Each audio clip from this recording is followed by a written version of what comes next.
Okay, let's try this again. Welcome to Transport Phenomena.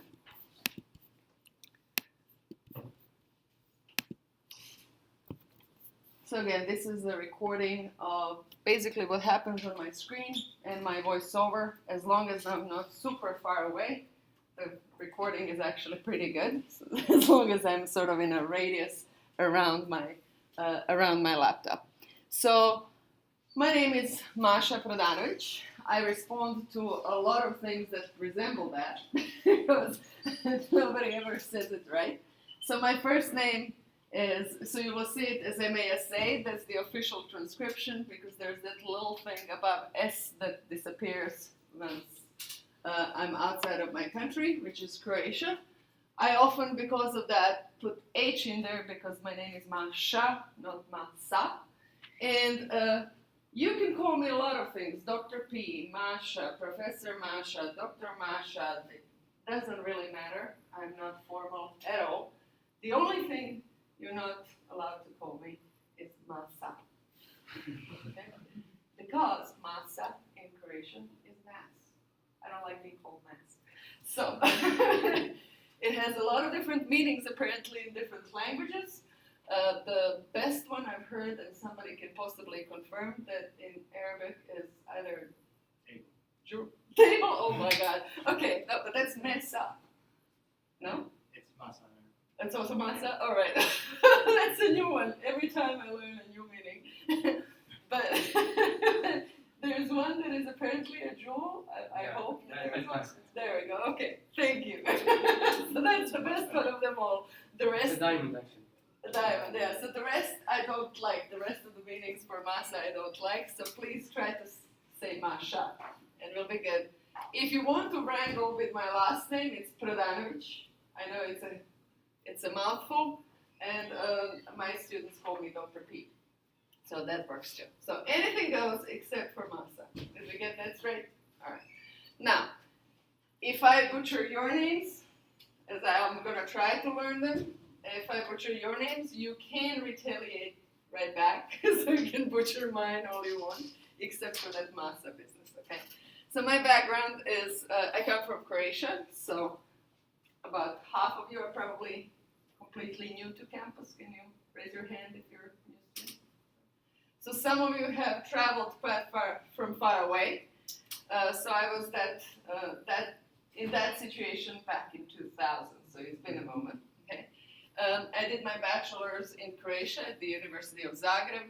I did my master's and PhD at SUNY Stony Brook, the State University of New York, in computational applied mathematics.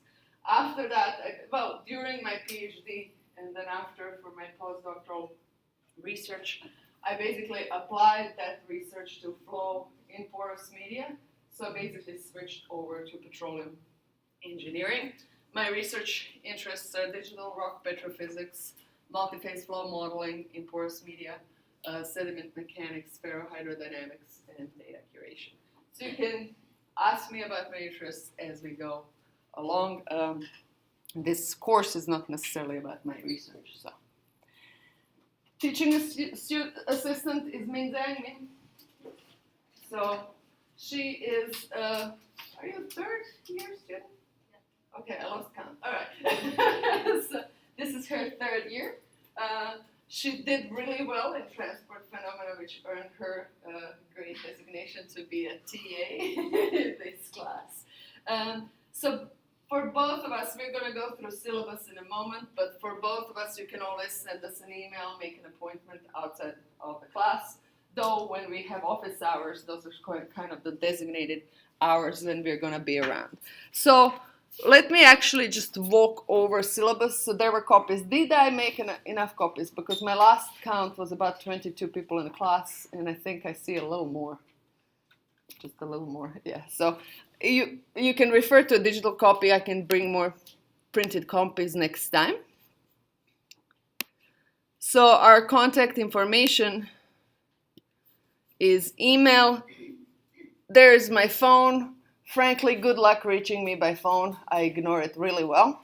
So email is actually either send me an email or show up at my door because I rarely check phone messages on my phone. My tentative office hours are Monday, Wednesday, 4 to 5. This is in my office on 4th floor or by appointment otherwise. And Min's office hours are Tuesday, Thursday, 3:30 to 4:30 in CPE 137D. That's that small room that is next to the student lounge on the 3rd floor.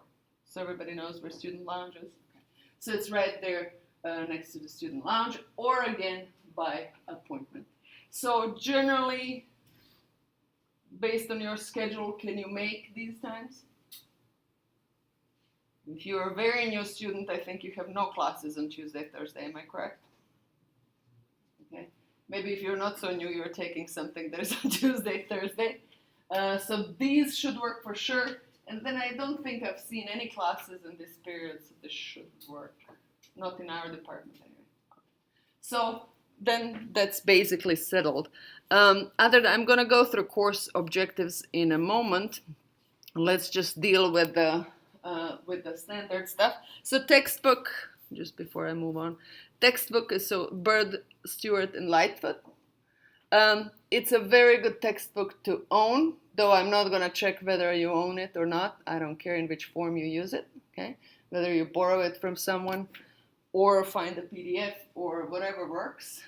Second edition, it's a good textbook to have on your shelf as a reference. We're going to go through only a minor portion of it. One could teach something like 3 or 4 courses based on that book. Okay?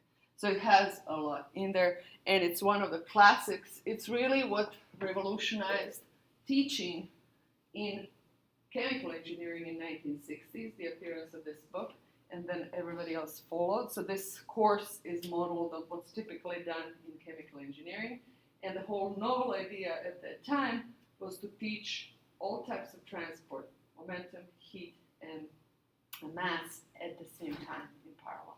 Okay? Because they do share a lot of, in terms of solving the problems, they share a lot of mathematical similarities. Okay? Now, their origin is all different, right? But mathematics. So basically, seeing those similarities actually helps conceptualize things. In a lot of other places, you're going to take separate. Momentum transport is typically called fluid mechanics. So you're going to take fluid mechanics, heat transport, and mass transport as separate courses. Here, they're taught all in one. So that happened with the first edition of the book in 1960. Okay. Now, in terms of prerequisites, you're all sitting here, therefore you were approved for it. Exams, we're going to have midterm exam, which is tentatively scheduled on Thursday, basically near the end of October, 5 to 8 p.m.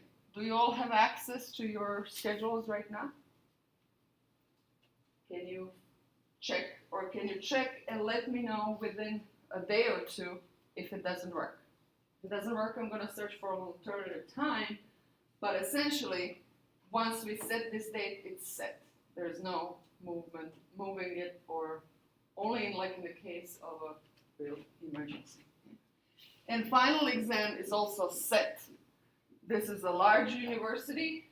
For practical reasons, you cannot move exams, because we also, for all exams, have to have rooms that are appropriate for exam.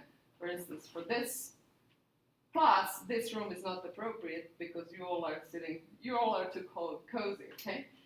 So that way you can copy. So you have to have seating where you can space students out, and that doesn't come by easily if everybody is taking exams at the same time. So it's a logistical problem with it.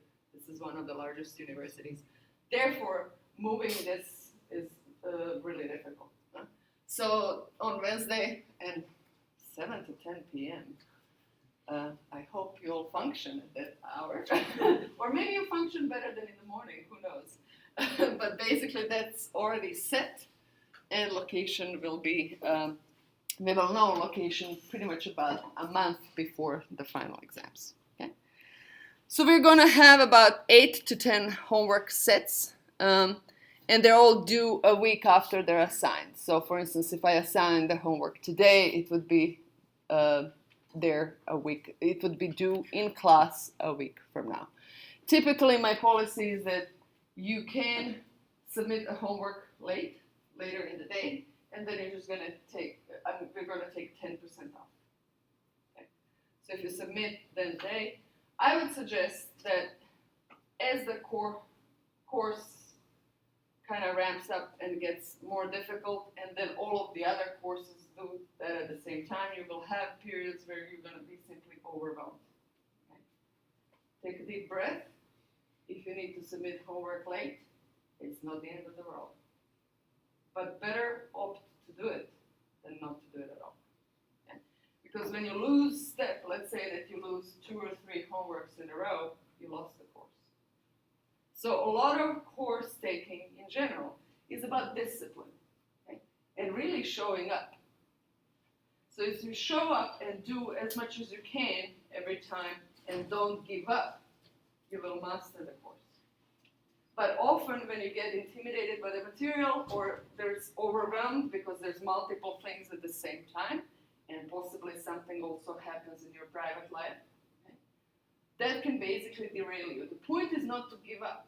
If you're overwhelmed 1 week, have it in mind, come back to it next week. Don't lose 2 or 3 weeks in a row, because then it's extremely hard to go back and make up. You can, but it's much harder. So there's something to be said about continuity. And if you look at how classes are set up, it's all about continuity throughout the semester, and you're going to push, a ball in 3 courses or so towards the end goal at the end of semester, and you will complete those courses, right? But it comes like little at a time, little at a time, little at a time. So try to do that little, and even if it gets difficult, find help. Okay? Form groups, find somebody else in this class or somebody outside of the class to work with you. Okay? It's always more, we're social animals, it's always more fun in company. Okay? And that also brings me to basically how to work with homework. Okay? So with homework, a lot of the problems that we're going to work on are classical problems. Okay? We're going to be solving a whole lot of flow/transport, any type of transport in a tube or a pipe, slit, and annulus. Okay? Those are the 3 fundamental geometries we're going to work with, and the 4th one is around the sphere, around an object. Okay? So those are the most simple geometrical situation we're going to work with. So those are classical and transport. Those are problems that are solved, and there are solutions online. Older students in this course, all of the PhD students have taken this course in petroleum engineering. So solutions exist. And even if you were doing or planning to look at the solution, first try yourself. First, get confused yourself, okay? Get stuck. Go and get stuck. And then go away, grab a cup of coffee, do a walk or whatever it is, come back to it and get confused again. Okay? And then on a 3rd time, when you're completely confused, you go to a friend and you discuss. Okay? Discuss. That will get your wheels turning. Okay? And then you can look at the solution and possibly even solve it. And sometimes you will have to copy it a couple of times to actually master all of the portions. But when you submit a homework, that homework, I want you to know what you submitted. And know, if it's actually copied, that's actually really obvious. If it's line by line copy. Especially in these problems, you'll see, it's gonna take 2 or 3 pages to solve one. Right? If you get into this automated mode of copying, it's actually really easy to see that it was copied. So whatever you write down, let it be yours. Okay? So maybe you have consulted the solution, maybe you have discussed it or solved it with somebody else. But once you write it down, I want to know what you've written down. Right? And that's the only way that you're going to be able to solve it once you get to it. Okay? So don't be afraid of just getting stuck. And these problems are notorious. Boundary conditions, you change one boundary condition, and the problem goes from being able to solve to not being able to solve analytically. Okay? And then you're suddenly 3 pages later, you're like, I don't know what to do here, okay? So that's just the nature of analytical solutions for this problem. So don't, again, you have a warning. It's not, just don't be afraid. It's okay to be stuck in this course. It's okay to, and mastering all of the pieces together is not easy. Okay?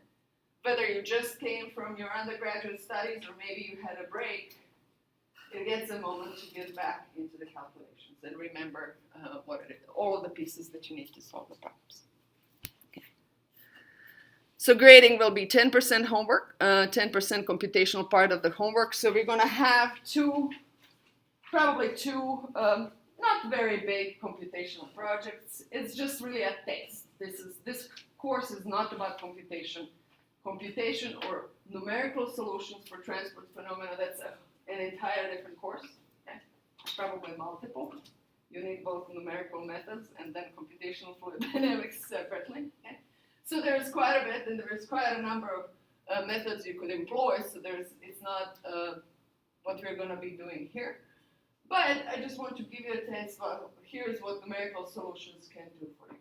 And typically, what I want this course to be for you is you're going to learn simple solutions and simple geometries that you can verify your numerical solutions with. So if you encounter a software that is solving for flow in whatever geometry you can draw, okay, then I want you to, first thing, you draw a pipe, solve it in a pipe, and see that that solution is matching the analytical solution given the boundary conditions and settings, okay?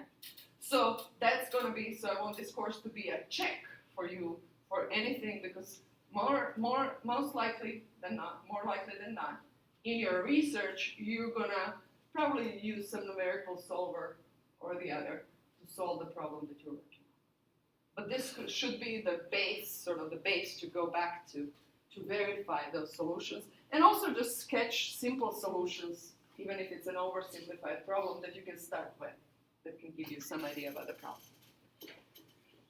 Okay? In general, so everything will be posted on Canvas. The recordings will be posted on the YouTube channel. And bad news about my name is that it's difficult to remember. Good news about my name is that I'm the only one. So if you find Masha Pradanovic online, it's me. Okay? So on YouTube, as long as you find me by name, that's going to be the right channel. Okay? So there will be no makeups or changes to the dates of homework. Okay? In general, emergencies happen. So there are sometimes things that you cannot foresee. Okay? Emergency is not, oh, I stayed up late and I couldn't get up for my bus in the morning. Okay? That's not an emergency. However, there is life sometimes acts. Okay? And things happen to you. You might end up in an emergency. Okay?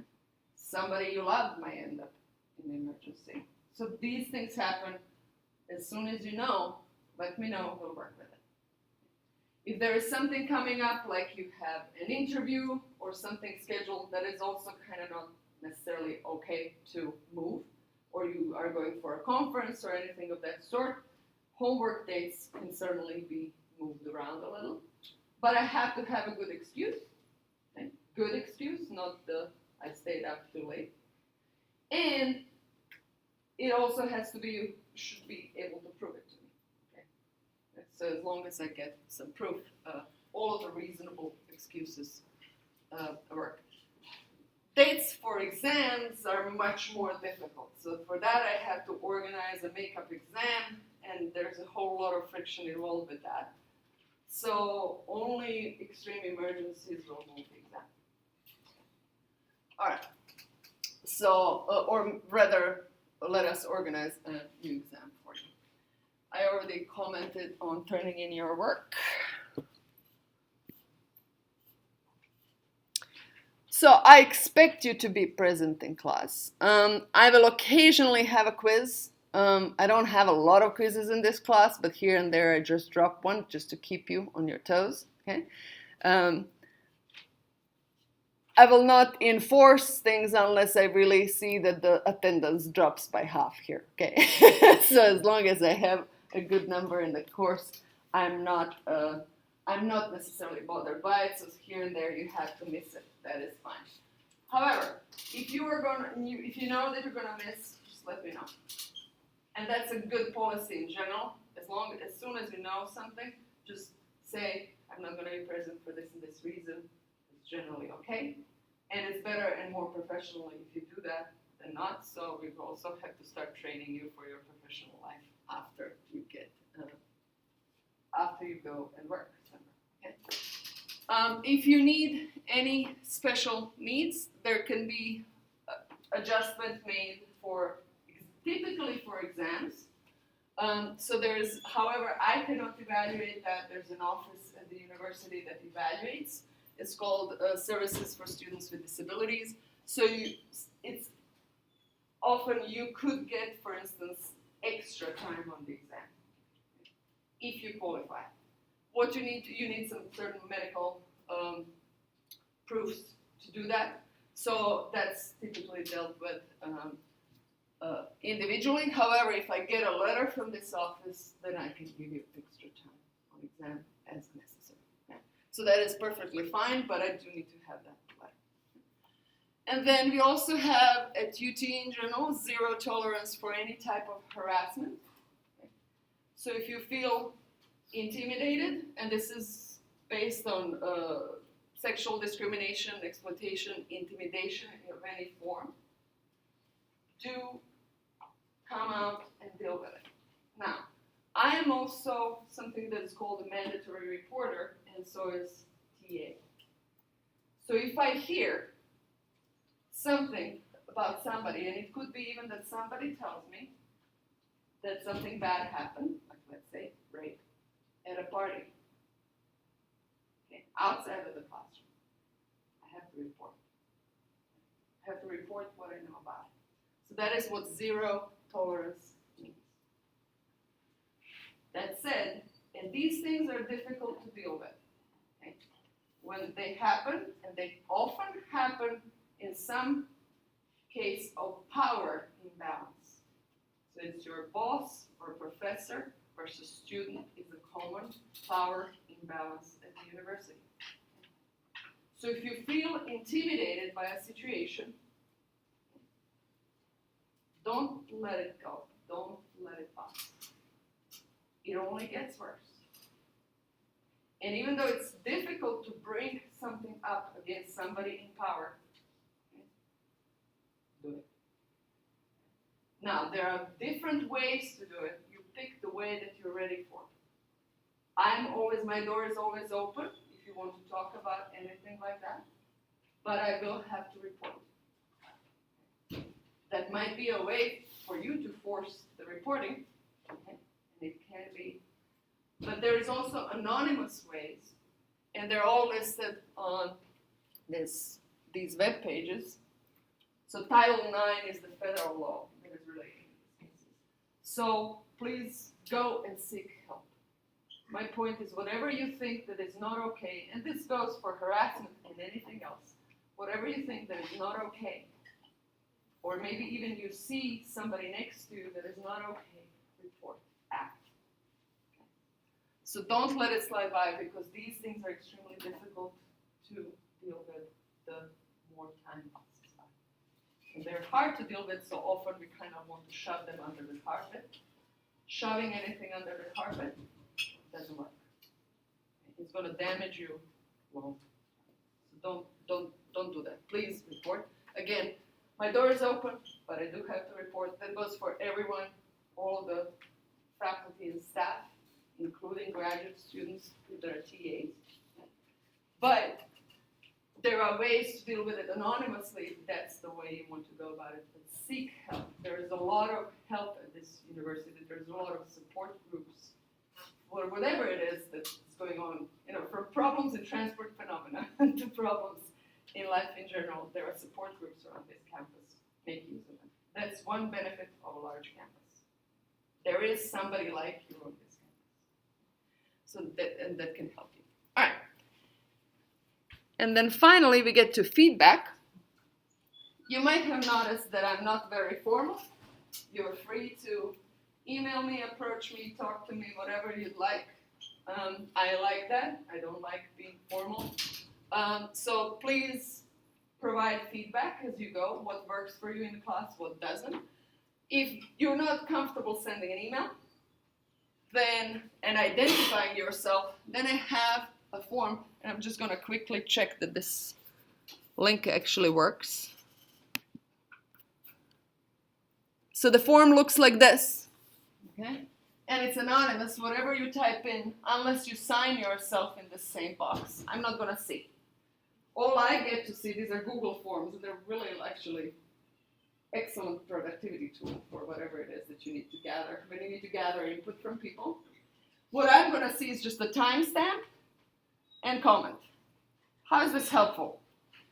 Let's say that I get this comment, because you might not be comfortable sending an email, from 10 of you that homework is too hard and you really, really, really need more time. If I really, really, really get 10 of those, I'm going to really, really, really reconsider, okay? So it gives me statistics, okay? Homework is always hard for one of you. That's not going to cause me to push back the date. But if it's half of the class, well then something's going on, okay?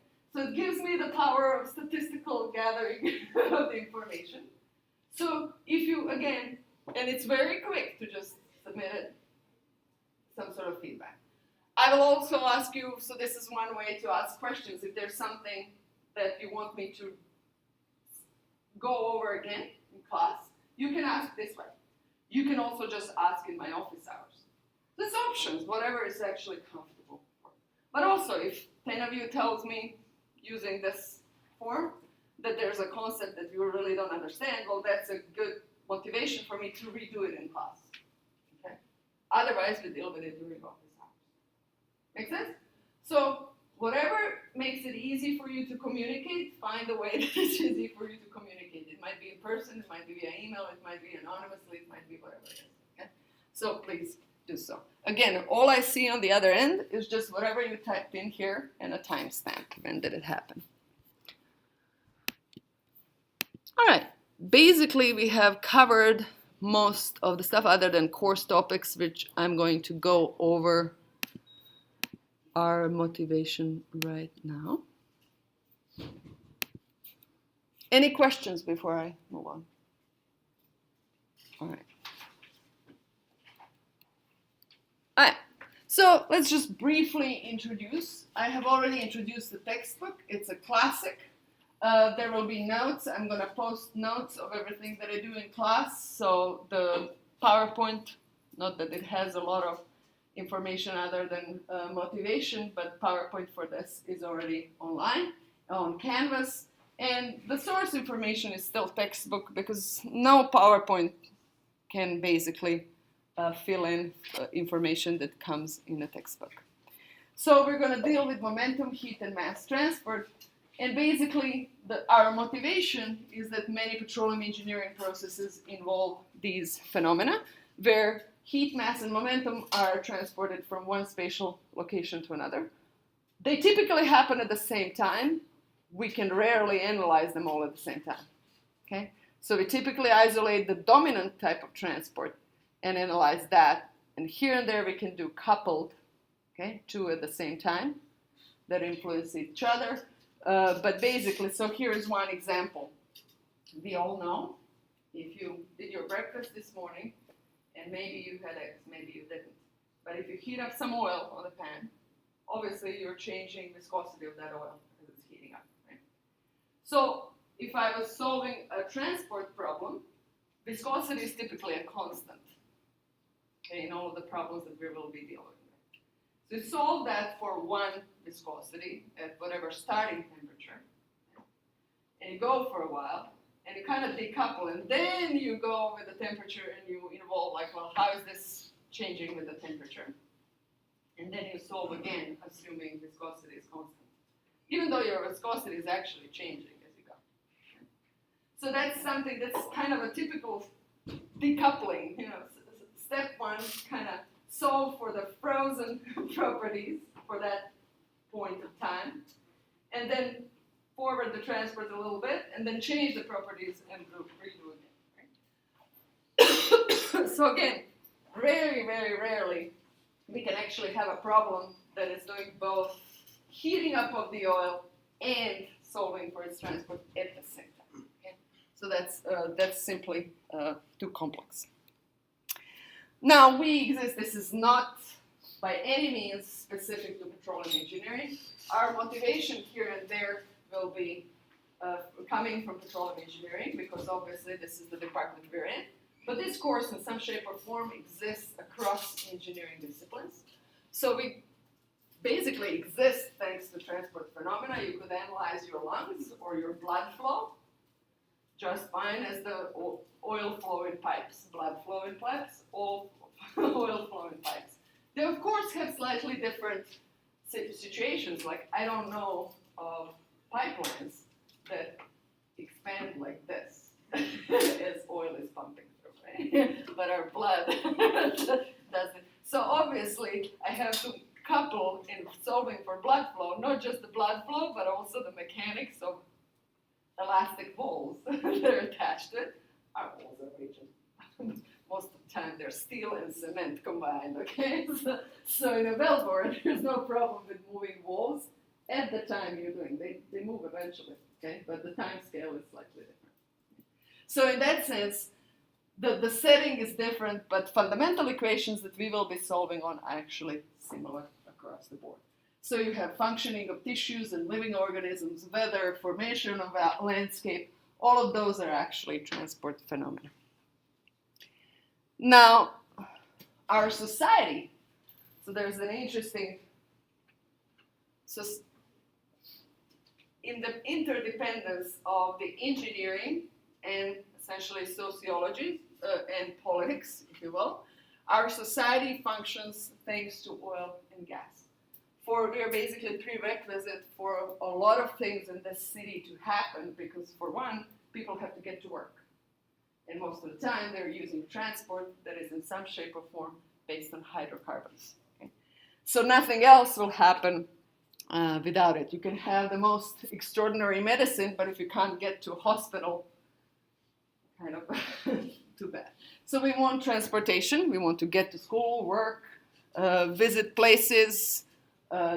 Farmers need to move their machinery, and oil is typically the fuel.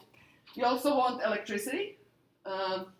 Austin downtown, though I think right now there's about 3 or 4.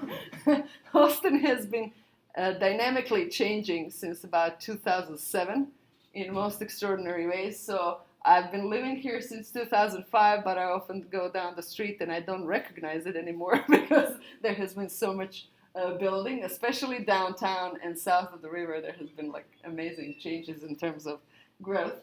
So this is an outdated photo of Austin. So we want electricity, and there's a good portion of electricity that is generated using natural gas. Of course, coal is still the predominant one. We also want plastics. We don't even think about it, but there is water bottles, phone protection, all kinds of rubber soles on your shoes. There's all kinds of things that are actually byproduct of oil. And actually there's a picture. This is a bad photo of a book, but basically this shows all of the items in a typical American household that come from oil. And it's anything from shoes and toys, plastics, to the siding of the house. It's rarely wood these days. It's the materials that are artificial materials, and those typically, in some shape or form, come from oil. Okay? So oil is kind of everywhere. Now, if you need sort of general energy-related information, and this is more for your information, and you will possibly need to motivate your work, even though you will do some detailed research work on a specific problem. There's U.S. Energy Information Administration, EIA.gov, that has all kinds of information, not just for U.S. but for the world, and also projections what the consumption, energy consumption will be.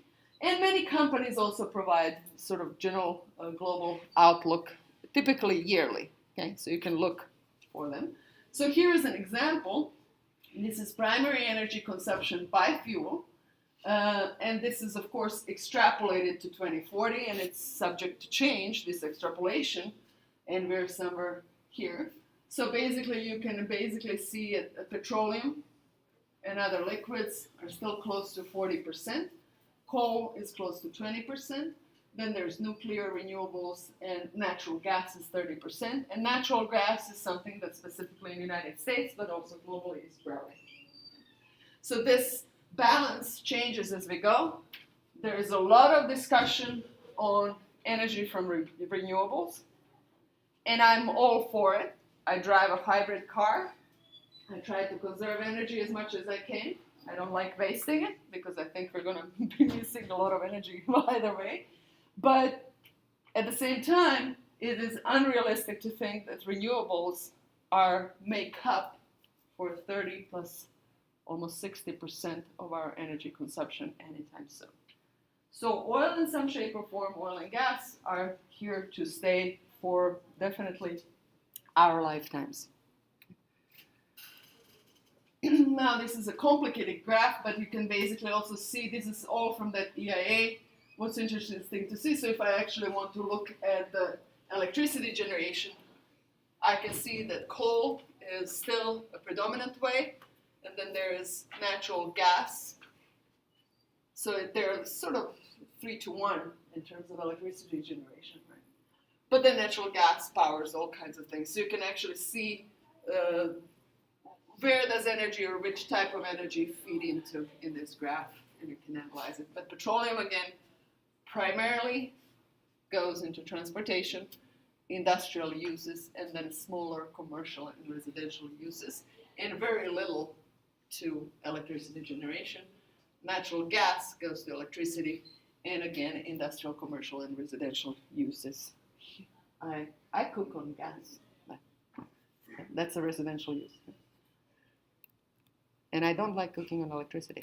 All right, so key observation is that our society functions thanks to oil and gas, and as a consequence, the global economy is built on oil and gas business.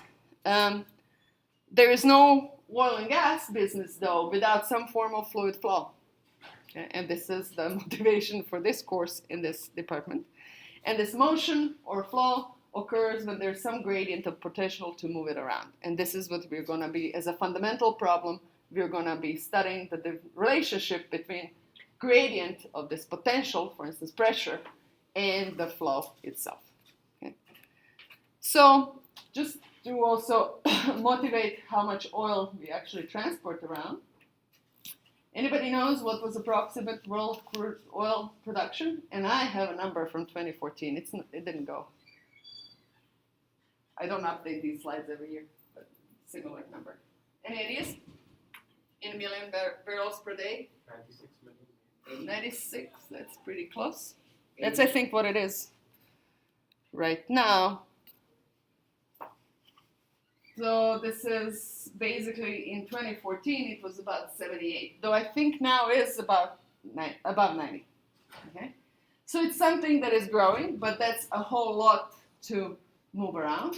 And where the interesting part comes in terms of moving it around, so just to actually visualize that for you, the production rate, so one Olympic-sized pool, such as the one in Jamal Swimming Center in UT, okay?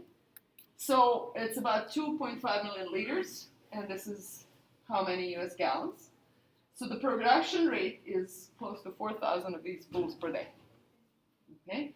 So we fill about 2.5 pools per minute. So since I've been talking, and I talk a lot, okay? I've been talking since 9 o'clock, so over the past 43 minutes, 43 times 2.5 is the approximate how much we have to move around. So this is just to visualize it for you.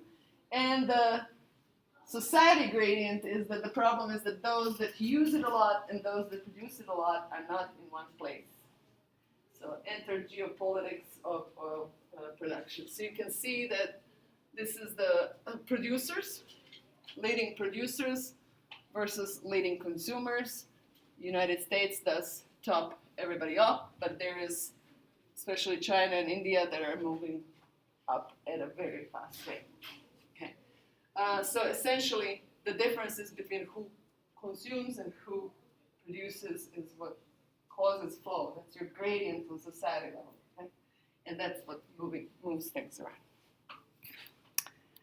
All right. So our engineering solution is to flow and transport oil and gas in the big pipes. So if you get sick of solving flow in a pipe by the end of this semester, that's for a good reason. Okay? So let me just show you some of the pipes. Obviously, those are the industrial. So let's just do actually a quick quiz. So let's solve one. With everything that you got, everything that you remember, take a piece of paper and try solving this problem. So a Newtonian liquid is flowing steadily through a horizontal tube.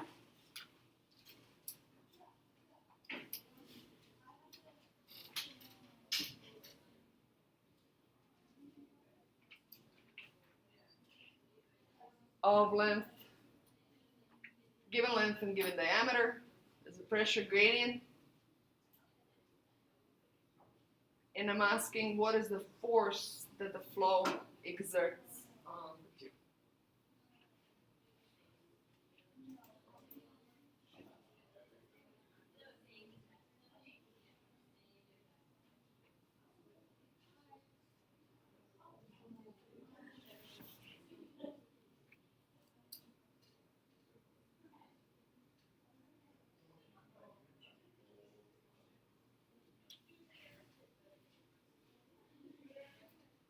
Even if you don't compute the exact number, just if you can conceptually think about what can give you that force.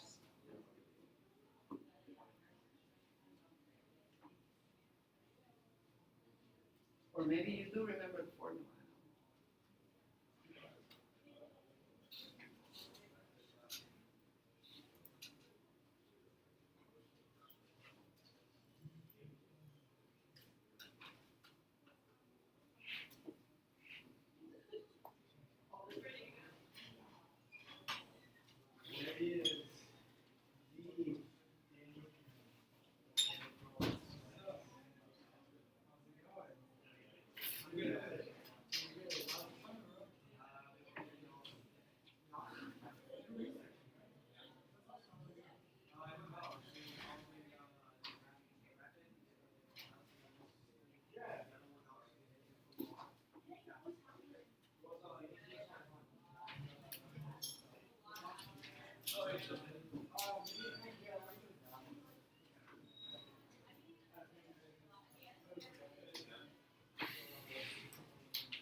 Any hints?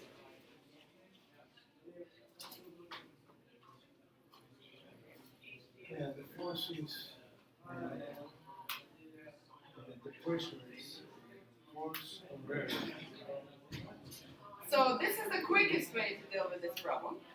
Because essentially this force balances the force on the sides, which is in shear direction of this tube, is balancing the pressure difference acting on the area orthogonally, right? And there is basically cross-sectional areas that you can look. So you take the pipe cross-sectional area and differences in pressure across this length, okay? And you multiply the two because that force is balancing that pressure force, okay? A long way would be calculating the for both velocity and shear stress, and integrating shear stress on the tube wall, which is an integral, right? So if we had that solution, which we're going to get to, so a long way would be actually to integrate that shear stress along the wall, along the entire wall, and actually solve for it. But the quickest way is to actually knowing the force balance. So these are two different ways of solving problems that we're actually going to balance in this course. Okay?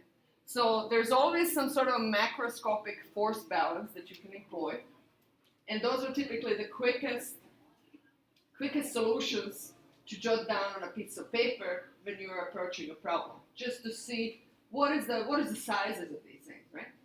So that you can even eliminate what type of transport you should be solving for and what type of transport is not relevant for the size of the pipe or flow that you have at hand. But in more complex situation, and maybe you have a more complex pipe, you actually possibly need to go and do the numerical solution in the whole thing and actually integrate the actual shear stress along very complicated walls, okay? Because it's not a tube that you can just jot down the solution on a piece of paper. So those are the two types of approaches to solving problems that you should actually balance in your life in general, right? Whenever you have you're posed with a problem, first try to size it up quickly. Quick and dirty does it, okay? Do the first approximation, maybe to the 0th approximation, right? And then you go into the detailed solution if you actually need to, right? All right, so this ends our class here today. I see you on Friday. Now, I have just one more quick thing to discuss. So I will be absent next week. So we will have to make up for the 2 classes next week because I'm at a conference. So, would you prefer doing just like 2 hours at whatever time? And would you prefer this week and then next week you're off? Or the week after when I come back? 2 hours, so basically if I schedule a room to show up here tomorrow 5 to 6 p.m., would that work? Would tomorrow 5 to 6 work? Yeah. So we continue tomorrow, at least with 1 class. If you are up for it, we can do 2. Or even on Friday again, 4 to 5 or so. You're busy. 5:30 is okay? 5:30 to 6:30. Let's do at least 1 makeup tomorrow, 5:30 to 6:30, and then we'll see from there. Okay? Thank you. And then you're off entire week next week. Entire week? Well, Monday is Labor Day. Oh. There's, Forgot about that. hey. So, I have a conference and a wedding. Uh-oh. Would you like those in writing? Yes, I would. Said, I prefer to do the homework early and turn it in before Okay. I go away. Let me just figure out the